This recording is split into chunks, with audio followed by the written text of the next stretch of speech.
Jadi untuk orang tua, anak-anak yang di sini dan para pengajar, itu yang kita butuhkan adalah sinkronasi, ya, sinkronasi atau dalam satu frekuensi, satu pemikiran atau satu visi dan misi, yaitu kita ingin anak-anak kita menjadi lebih baik, ya, lebih baik dalam akhlaknya, lebih baik dalam kesehariannya, lebih baik dalam bacaan Al-Qur'annya, lebih baik dalam hafalannya, ya.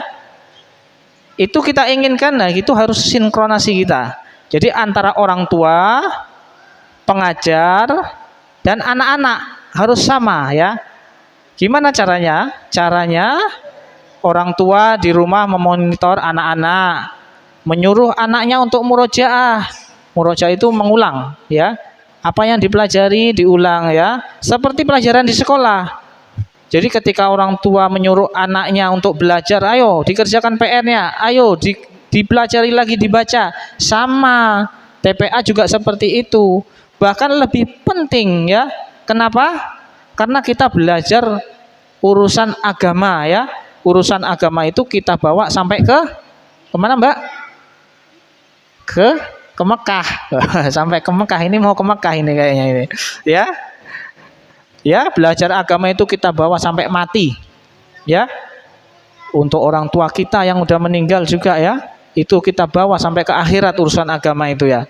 Kalau sekolah umum itu kita belajar itu sampai untuk urusan dunia, ya. Dan itu mempermudah kita juga untuk belajar urusan agama, ya.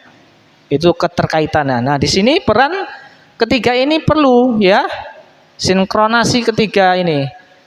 Orang tua, pengajar, dan anak-anak, ya. Orang tua di rumah memonitor anaknya atau memberi dukungan seperti ayo di murojaah hafalannya tadi belajar apa? Misal Ihsan belajar apa, hafalannya sampai mana? Sampai ini. Nah, dilihat buku prestasinya, dilihat orang tua. Kamu kok ini kok C terus, itu ngapa? Hobi vitamin C apa gimana? Hah, kok C terus nilainya? Nah, gitu. Jadi orang tua, kapan bisa B? Nah, gitu ditanyain. Ayo diulang hafalannya atau dikasih media. Jadi di sini kan masih Iqra, ya, rata-rata Iqra 1, belum bisa baca Al-Qur'an. Jadi menghafalnya lewat mana? Lewat media. Pendengaran kalau anak-anak, ya. Dengerin dari siapa? Dari ayah ibu? Iya, dari ayah ibunya. Kalau ayah ibunya nggak sempat atau belum bisa ngajarin, kita punya ini, ya. Pinjem HP-nya orang tua, kan biasa megangin HP kan. Pinjem, suruh downloadin hafalan kita. Misal surat Al-Bayyinah, di-download. Nah, itu dimonitor orang tua, anaknya suruh mendengarkan dulu, ya, sekali 10 kali. Nah, udah minta lagi HP-nya. Jadi termonitor. Jadi orang tua di rumah bukan hanya dikasih anaknya mainan atau HP, tapi nggak dimonitor untuk apa HP-nya. Kasihan, ya. Disetelin film-film, musik-musik. Nah, padahal hal ini merupakan salah satu penyebab hilangnya hafalan. Ya, anak-anak ngerti? Salah satu penyebab mudahnya hilang hafalan adalah lihat apa? Film, sinetron. Ya, dagelan. Tahu dagelan nggak? Tahu nggak, Rara? Dagelan itu yang ketawa-ketawa itu loh, itu dagelan namanya. Komedi, ya. Lihat film, lihat dengerin musik-musik, akhirnya keenaan. Hafalannya nggak didengerin, lupa, buyar, ya. Mau Al-Bayyinah baru ta'awud sudah pikirannya udah tadi itu. Jadi lupa, ya Ihsan.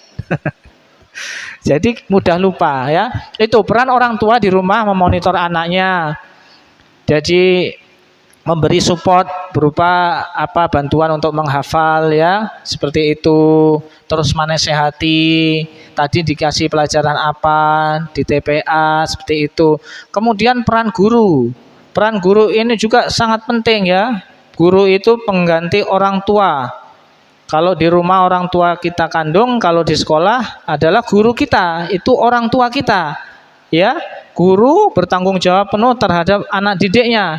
Jadi kalau guru juga nggak bertanggung jawab atau tidak mengutamakan kualitas, misal mengajar sambil apa ya, anaknya baca kita nggak fokus, misal mikirin yang lainnya, akhirnya anaknya terbengkalai. Memang kita di hadapan kita seorang murid, ternyata kita pikirannya tidak di situ. Jadi ketika makhraj, tahu makhraj? Tahu makhraj nggak? Nggak tahu loh, gimana udah apa makhraj? Hah? Makhraj itu tempat di mana posisi keluarnya ya, huruf itu ya. Di mana makhrajnya ya? Itu ya, ketika anaknya makhrajnya jelek, anak didiknya kita nggak ngeh. Jadi nggak sadar, ini tadi salah toh, ternyata udah kebablasan. Jadinya salah terus. Nah, seperti itu. Itu salah satu peran guru ya. Kalau di sekolah nanti ngajari matematika, Pak gurunya nggak taunya pikirannya ke tempat lain. Akhirnya anaknya salah nggak tahu. Nah, seperti itu. Peran guru itu harus fokus melihat anak didiknya. Oh, anak ini kurang ininya. Nah, oh ternyata ini kurang di sini. Oh, ini kurang di sini. Jadi tahu. Jadi ketika salah, oh kamu salah. Jadi tahu. Nah, itu peran dari Pak Guru dan Bu Guru. Kemudian yang ketiga adalah peran anak-anak. Nah, ini kalian ya, anak-anak atau adik-adik yang di sini ya, perannya anak-anak. Ini anak-anak nih ya. Mau dapat hadiah? Kalau ditanyain mau dapat hadiah langsung fokus ya, hadiah gitu kan, ya tak?